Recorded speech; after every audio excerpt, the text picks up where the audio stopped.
сиздин тилиңизде бир дуа болуш керек. Ушул дуа Алланын астындагы биринчи Алланын буйруктарын так өтөөгө, бендечилик милдетти өтөөгө, анан жер бетиндеги ар бирибиздин өзүбүздүн бөлүнгөн рызкынын себебин так өтөөгө себеп болот ал дуа. Кайсы? Ла хаула ва ла куввата илля билля. Ла хаула. Мухтасару таргиб ва тархиб деген китап бар, Ибн Хаджар Асқалани, Имам Мунзири деген чоң алымдын 4 томдук китебин 2 том кылып кыскарткан. Чоң ата өзүмдүн устаз, чубак устаз тараптан да, жекеде менин устазым болот, Саид Багдаш устаз. Ошо киши эмгек кылган, айтат хадиске. Ла хаула ва ла куввата илля билля деген дуа канча деген балампай ооруга шифа болот дейт. Оору эки түрлүү болот: конкреттүү көзгө көрүнбөгөн абстрактуу маанавый оору болот.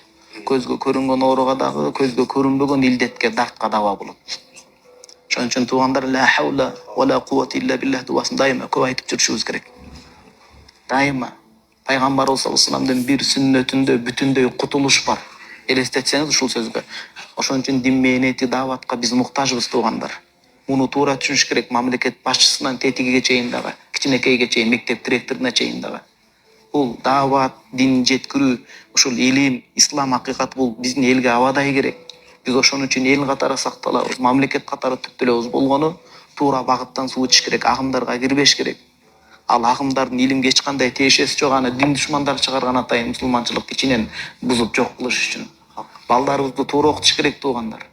Ошондо ынтымаксыздык болбойт, ошондо бири-бирин капырга чыгарбайт, ошондо ата-энесине каршы чыкпайт ал бала. Динде эч кайсы жерде жок туугандар. Куранды оң аңтарып чыксаңыз дагы, пайгамбарыбыз саллаллаху алейхи вассалам 100 000 деген, 200 000 хадистерин дагы 10 ирет көз чаптырып чыксаңыз дагы, ата-энеңе акарат сүйлө деген жок.